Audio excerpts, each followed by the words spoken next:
할렐루야. 인사하겠습니다. 주 예수는 우리 구세주가 되십니다.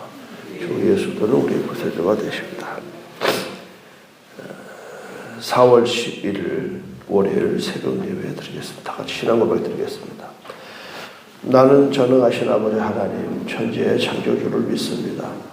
나는 그의 유일하신 아들 우리 주 예수 그리스도를 믿습니다. 그는 성령으로 잉태되어 동정녀 마리아에게서 나시고 본디오 빌라도에게 고난을 받아 십자가에 못 박혀 죽으시고 장사된 지 사흘 만에 죽은 자 가운데서 다시 살아나셨으며 하늘에 오르시어 전능하신 아버지 하나님 우편에 앉아 계시다가 거기로부터 살아있는 자와 죽은 자를 심판하러 오십니다. 나는 성령을 믿으며 거룩한 공교회와 성도의 교제와 죄를 용서받는 것과 몸의 부활과 영생을 믿습니다. 아멘. 찬송가 270장으로 찬송 드리겠습니다.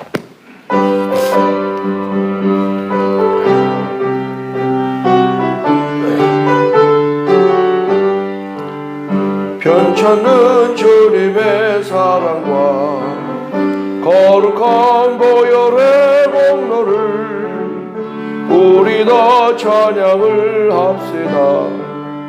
주님을 만나볼 때까지 예수는 우리를 깨끗게 하시는 주시니 그의 피 우리를 눈보다 더 이게 하셨네. 우리를 깨끗게 한 피는 무궁한 생명의 물일세. 생명의 구원을 받은 자 하나님 찬양을 합시다. 예수는 우리를 깨끗게 하시는 주시니 그의 피 우리를 눈보다 더 이게 하셨네. 주님의 거룩한 보혈을 날마다 입으로 간증해 당대히 싸우며 나가세. 천국에 들어갈 때까지 예수는 우리를 깨끗게 하시는 주시니 그의 피 우리를 눈보다 더 이게 하셨네. 십자가 단단히 붙잡고 날마다 이기며 나가세. 머리에 면류관 쓰고서 주 앞에 찬양할 때까지 예수는 우리를 깨끗게 하시는 주시니 그의 피 우리를 눈보다 더 이게 하셨네. 오늘은 마가복음 11장 15절에서 19절의 말씀 보겠습니다. 그들이 예루살렘에 들어가시니라. 예수께서 성전에 들어가사 성전 안에서 매매하는 자들을 내쫓으시며 돈 바꾸는 자들의 상과 비둘기 파는 자들의 의자를 둘러 엎으시며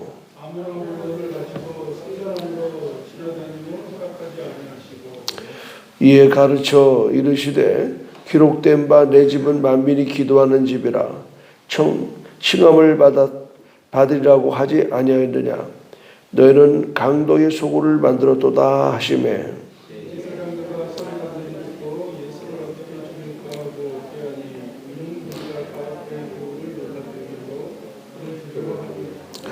다 같이 그리고 날이 저물매 그들이 성 밖으로 나가더라. 아멘. 오늘의 말씀에서는 이 성전의 본질을 회복해야 했다 하는 이야기입니다. 예수님이 성전에 예루살렘에 들어갔을 때에 들어간 곳은 다른 데가 아니라 성전에 들어갔습니다.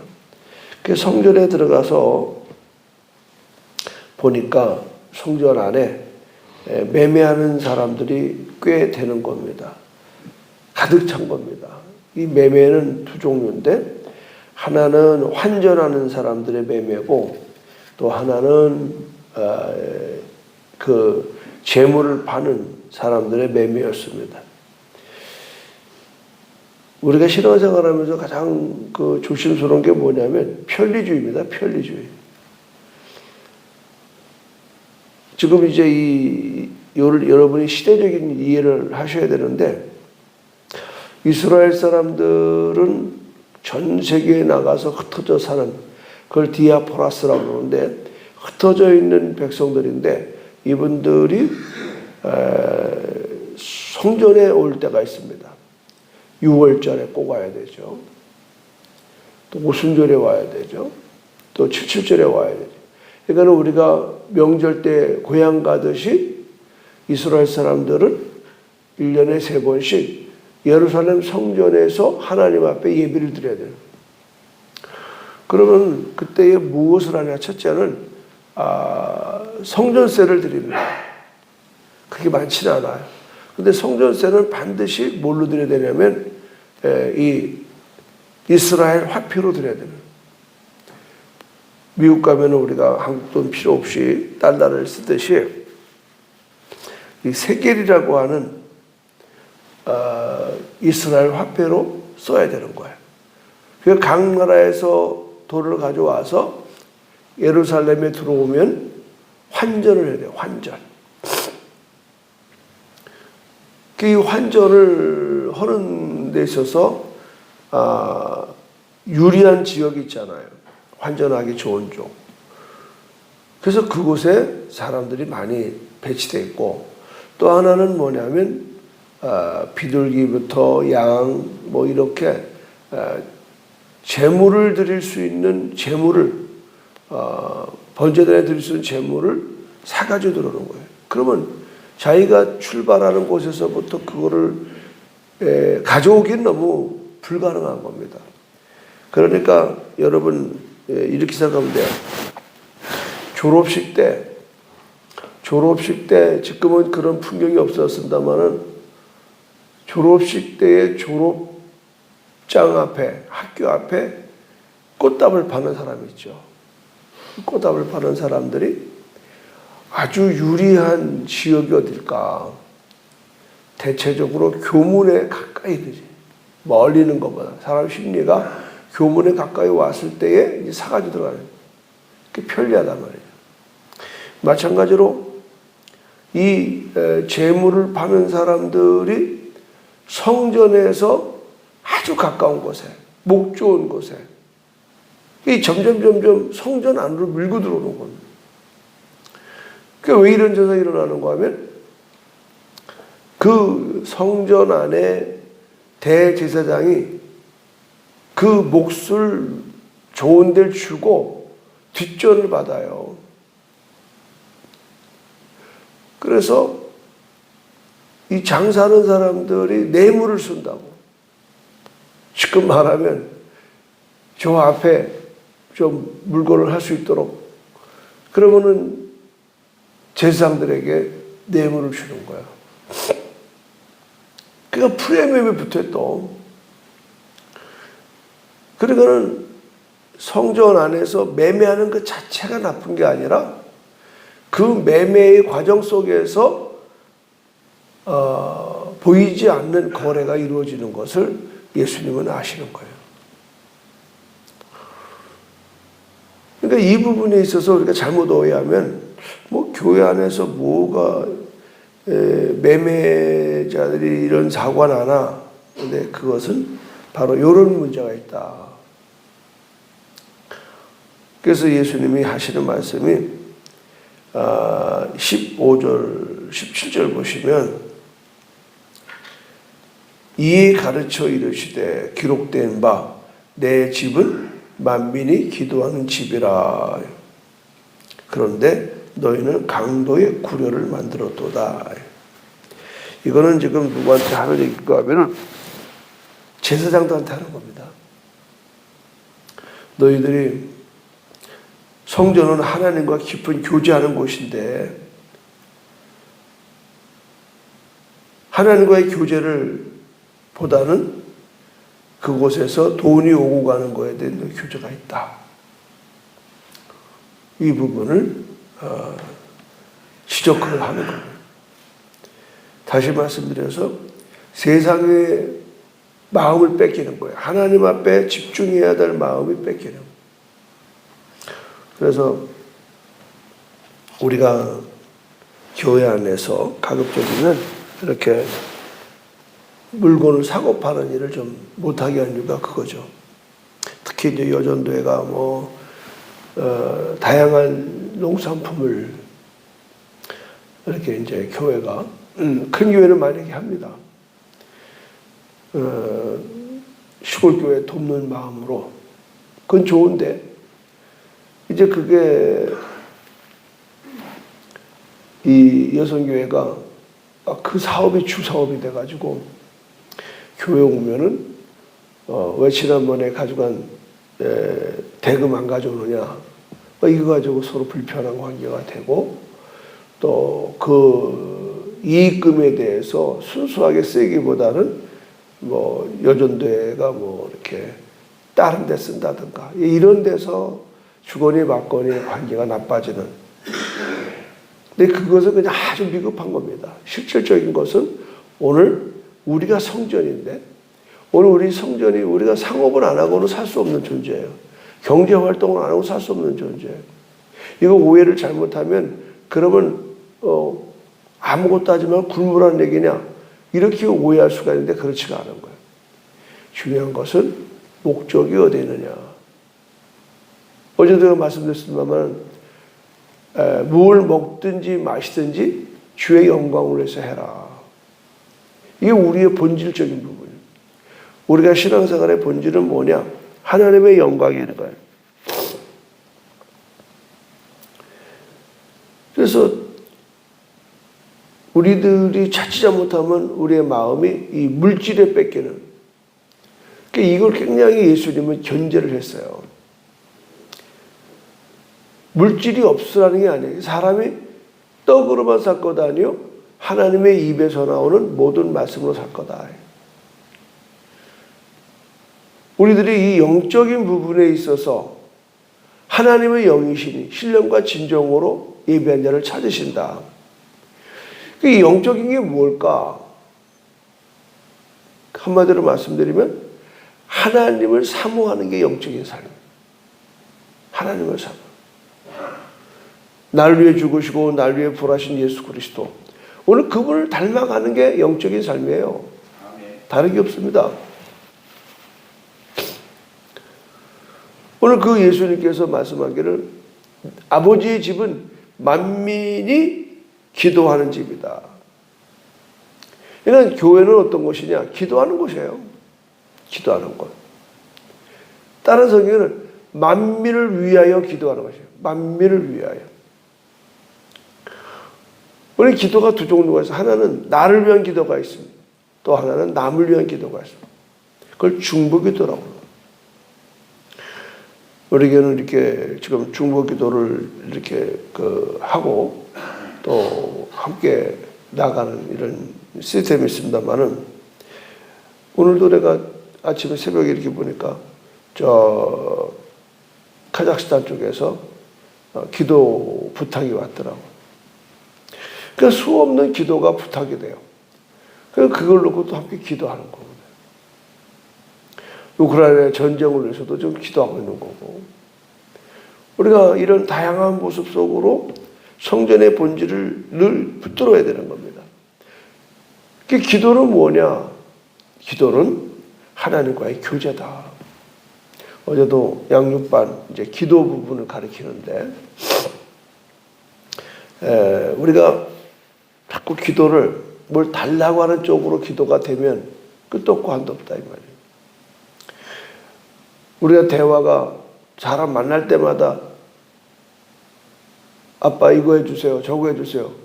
그 요구만 들이대면 안 되잖아요. 평소에 좋은 관계가 되면 아빠한테 뭘 요구하지 않아도 얼마든지 그래서 어른이 볼 때는 이 녀석이 뭐가 필요하구나 안단 말이죠. 그거를 채워주게 되는 게 아버지의 도리인 것처럼 오늘 우리들이 자꾸 기도를 뭘 얻어내는 구하라, 찾으라, 두드리라 이것만이 기도로 생각하면 안 되는. 예수님이 마지막에 기도는 뭐예요? 내 뜻대로 마시고 아버지의 뜻대로 하십시오. 오늘 주님이 가르쳐준 기도에서도 우리가 분명한 것은 하늘에 계신 우리 아버지의 이름을 거룩하게 하십시오. 우리 기도의 첫 번째는 뭐냐? 아버지의 이름을 영화롭게 하는 거예요. 오늘 내 삶을 통해서 하나님 영광 받으십시오. 이게 기도의 첫 번째 제목이 돼야 돼요. 두 번째는 뭐예요? 아버지의 나라가 오게 하셔서. 그러니까 아버지의 나라가 내 삶에 이루어지고 아버지의 나라가 내 땅에 이루어지길 원하는 거예요. 그러니까 아버지의 나라가 뭡니까? 아버지가 다스리는 나라. 그분을 나의 왕으로 삼고 오늘 그분의 인도하심에 따라 살아가는 것. 이게 하나님의 나라를 이루는 겁니다. 그 다음에 또 뭡니까? 아버지의 뜻이 하늘에서와 같이 땅에서도 이루어지게 하소서. 우리가 오늘 기도에 중요한 거는 하나님의 뜻이 이 땅에 이루어지는 것. 내 뜻이 아니에요. 대통령 뜻이 아니에요. 목사님 뜻이 아니에요. 하나님의 뜻이 이루어지는 것. 오늘 여러분의 삶에 있어서 자꾸 이제 내 뜻을 이루려고 하니까 충돌이 일어나고 그게 안 되면 안달이 나고 자포자기가 되는 거예요. 주님의 뜻을 이루소서 고요한 중에 기다리니 진흙과 같은 날 빚으사 주님의 형상 만드소서. 우리가 하나님이 만든 형상대로 살아가는 게 하나님의 뜻입니다. 할렐루야. 예. 또 뭡니까? 중요한 것 있어요. 오늘 우리에게 일용할 양식을 주세요. 오늘 우리에게. 내일이 아니에요. 어저께가 아니에요. 오늘, here and now. 지금 이 시간에 나의 필요한 것을 채워주세요. 여기 일용할 양식이라니까 밥만 구하는 게 아니에요. 오늘 나의 쓸 것을 구하라는 거예요. 그러면 주신다는 겁니다. 오늘 이것이 우리한테 얼마나 아름다운 메시지인지 몰라요. 우리의 쓸 것을 그가 채우시는 거예요.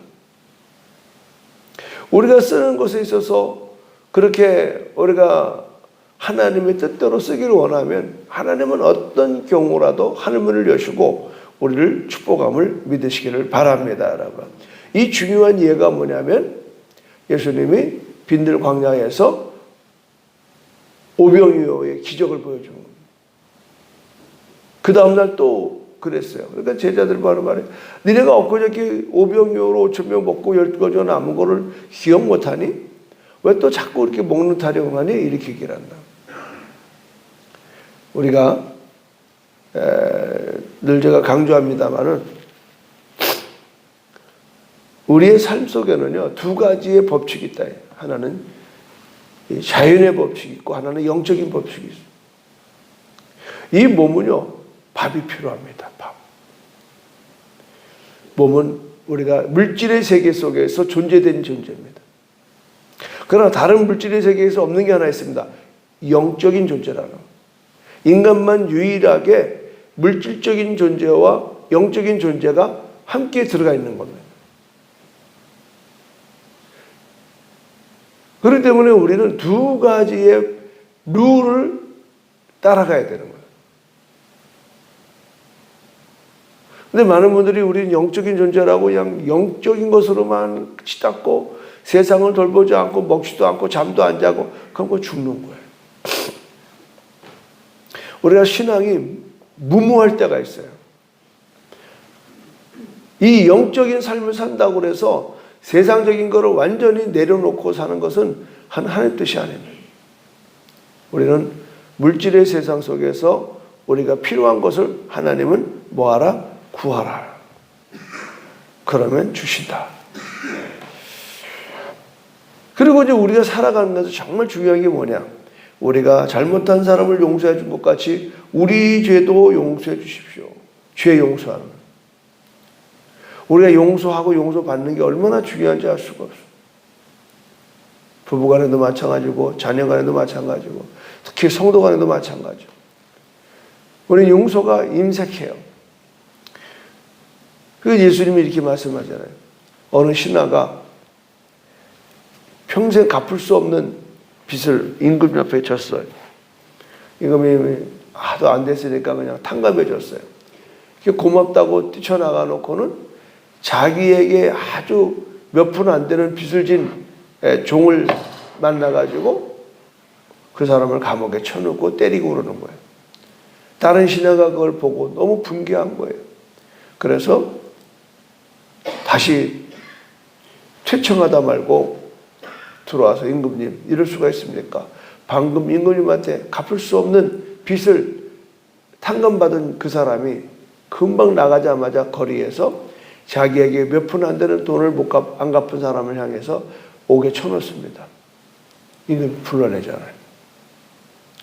그래서 이 대목은 왜 나오는가 하면 우리들이 죽을 수밖에 없는 죄 가운데 있는 우리가 그 죄가 용서받았다 이 말이죠. 그렇기 때문에 우리도 우리의 죄가 용서해 줘야 되는 것이 당연지사인 걸 믿으시길 바랍니다. 여러분.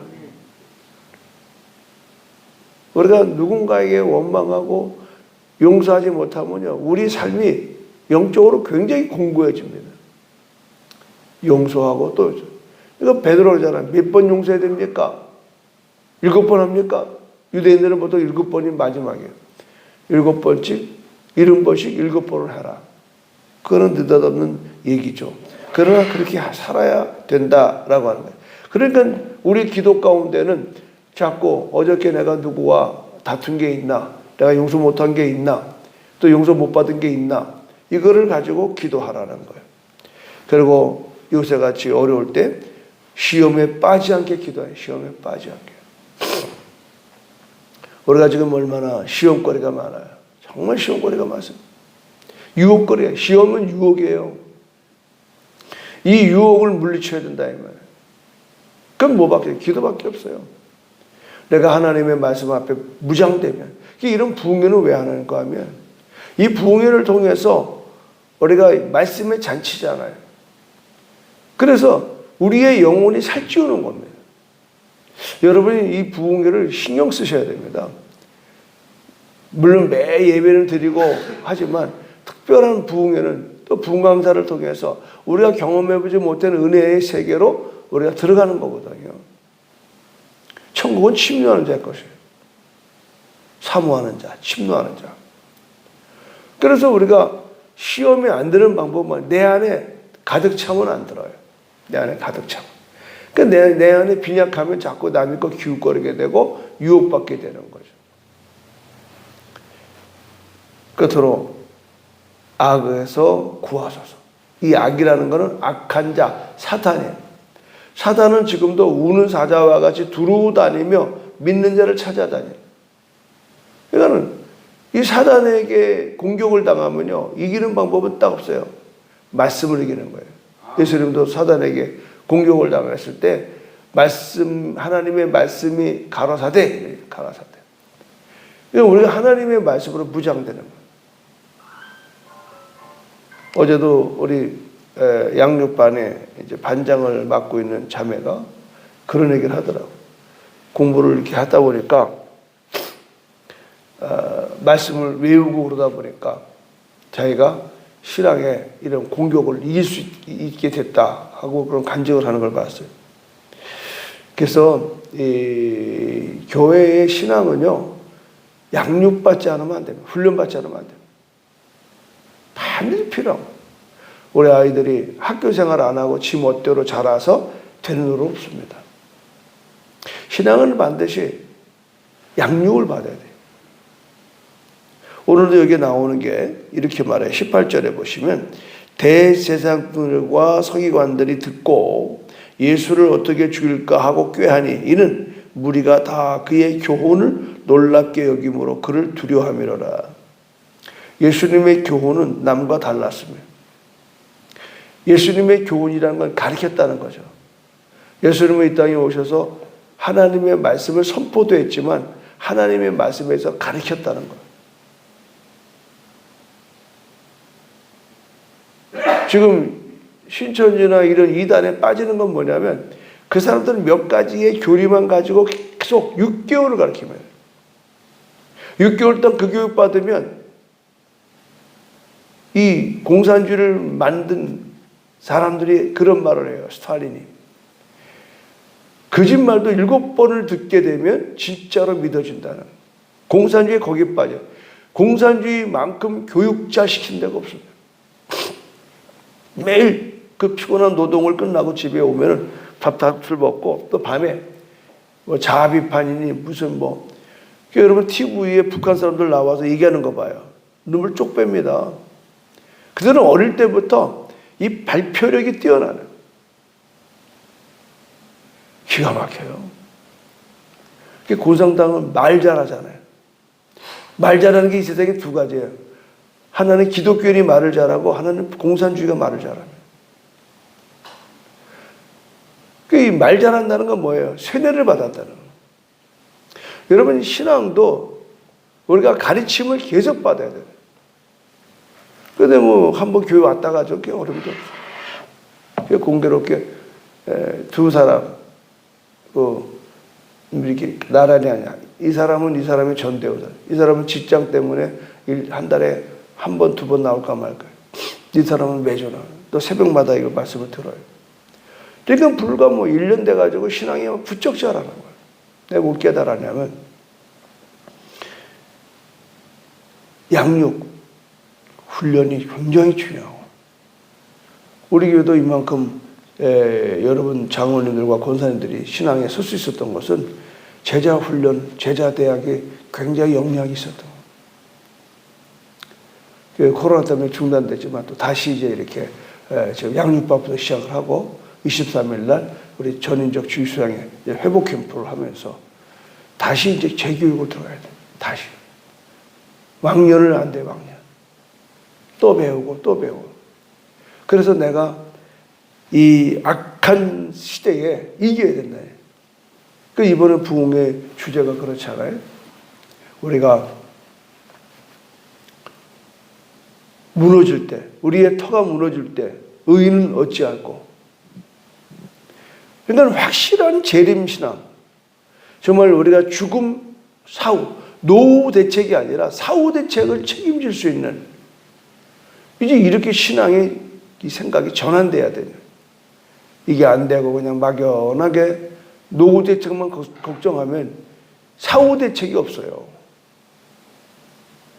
오늘도 제가 이제 오후에 우리 성시바 운동에 같이 일했던 장로님 한 분이 돌아가셨어요. 엊그저께. 그래가지고 오늘 이제 장례 갔다 와야 되는데 뭐 눈에 선해요. 그렇게 젊으신 분이 같이 열심히 일을 했었던 분인데 갑자기 혈액암이라. 우리가 동일한 자리에 간다 이 말이죠. 그분이 그거를 알아서 그렇게 열심히 했는지 나는 모르겠지만 부끄러움 없는 삶을 살다 가신 장로님에는 분명해요. 오늘 여러분 우리의 죽음에 있어서 정말 하나님 앞에 온전하게 서서 상급받는 오늘 요 밑에 그림 보십시오. 면류관과 십자가가 같이 있어요. 한쪽은 면류관, 한쪽은 고난의 십자가, 가시면류관. 십자가 없이는 부활이 없어요. 우리는 고난을 싫어해요. 고난 없이는 열매가 없어요.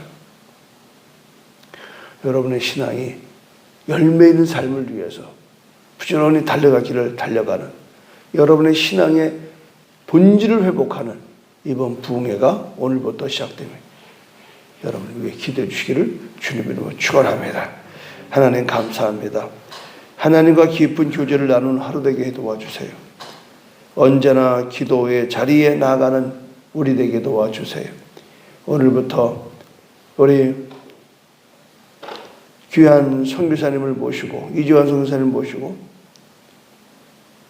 터가 무너지면 믿는 우리는 어찌 되는 건가에 대해서 재림의 신앙으로 이 시대에 악에서 선으로 사는 방법을 이제 우리가 듣는 시간이 다가오고 있습니다.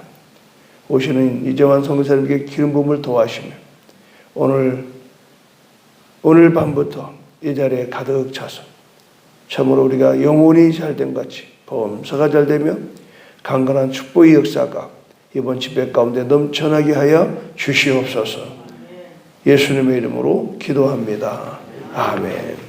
하늘에 계신 우리 아버지의 이름을 거룩하게 하시며 아버지의 나라가 오게 하시며 아버지의 뜻이 하늘서와 같이 땅에서도 이루어지게 하소서. 오늘 우리에게 일용할 양식을 주시고 우리가 우리에게 잘못한 사람을 용서해 준 것 같이 우리의 죄를 용서해 주시고 우리를 시험에 빠지지 않게 하시고 악에서 구하소서. 나라와 권능과 영광이 영원히 아버지의 것입니다. 아멘. 코로나 때문에 오랜 동안 중단되었던 우리 찬양하는 목자들 월요일 아침 기도회가 오늘 이곳에서부터 다시 시작합니다. 6시 반에. 그래서 여러분 기도하시는 분들은 6시 반까지 해주시고 돌아가시면 이곳에 또 목사님들이 오셔서 기도하는 시간 갖도록 하겠습니다. 우리 주여 삼차 기도합니다. 주여 주여 주여 할렐루야. 하나님 감사합니다.